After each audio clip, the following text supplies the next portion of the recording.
నియమ్స్ కుక్కరీకి స్వాగతం. ఋతువుల్లో వచ్చే అనారోగ్యాల గురించి డాక్టర్ శ్రీధర్ గారి వీడియో ఒకటి ఇదివరకు మీ ముందుంచాం.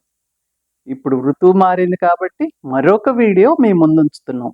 డాక్టర్ గారు, మనకి బోల్డు ఋతువులు ఉన్నాయి కదా, ఋతువులు మారినప్పుడు మనం తీసుకోవాల్సిన ఆరోగ్య జాగ్రత్తలు ఏంటి కాస్త చెప్తారా?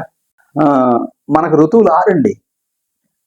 వర్ష, శరత్, హేమంత, శిశిర, వసంత, గ్రీష్మాలు, మొత్తం 6 ఋతువులు ఉంటాయి. ప్రస్తుతం నడుస్తున్న ఋతువు వసంత ఋతువు. అంటే చైత్ర వైశాఖ మాసాలను మనం వసంత ఋతువుగా కన్సిడర్ చేస్తాం. కామన్గా ఈ ఋతువులో మనకేమవుతుందంటే కఫము యొక్క దోషము అది స్వస్థానం నుంచి వికృతి చెందుతుంది. వికృతి చెందటం వలన శరీరంలో కొన్ని వ్యాధులు వస్తాయి. అంటే జలుబు కావచ్చు, దగ్గు కావచ్చు, లేకపోతే కొన్ని న్యూరలాజికల్ ప్రాబ్లమ్స్ కావచ్చు, ఇవన్నీ వస్తుంటాయి. ఇవన్నీ తగ్గించుకోవడానికి మనకి ఉగాది పండగని ఒకటి చేస్తుంటాం. కామన్గా ఈ ఋతువుల్లో ఈ ఉగాదిలో మనం ఆచరించేది ఏంటి? ఉగాది పచ్చడి తింటాం. అంటే 6 షడ్రుచులు కలిపిన ఆహార పదార్థాన్ని తీసుకుంటాం.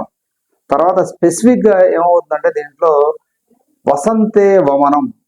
వమనం అన్నది వసంత ఋతువులో చేసుకోండి. పంచకర్మంలో వసంత ఋతువులో ఆచరించాల్సిన పంచకర్మ ఏంటంటే వమనం.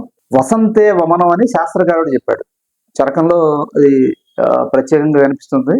మహారాష్ట్రలో చాలా ఆయుర్వేదిక్ డాక్టర్లు వసంత ఋతువులో వమన కర్మ చేసే అలవాటుగా ఉంది. కామన్గా వసంత ఋతువులో వమనం ఎందుకు చేసుకోవాలి అన్నది ఇక్కడ మనం గమనిస్తే, వసంత ఋతువులో కఫం యొక్క వికృతి కనిపిస్తుంటుంది.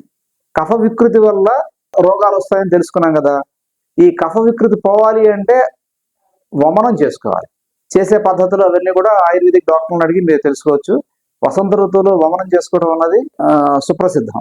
ఇది చేసుకోవడం వలన కఫజ వ్యాధులు రాకుండా, చర్మ వ్యాధులు రాకుండా, అంటే కామన్గా వసంత ఋతువులో శరీరం అంతా ఎండిపోవడం, తర్వాత హైపర్ ఎసిడిటీ ప్రాబ్లమ్స్, తర్వాత కొన్ని న్యూరలాజికల్ ప్రాబ్లమ్స్ ఇవన్నీ వస్తుంటాయి.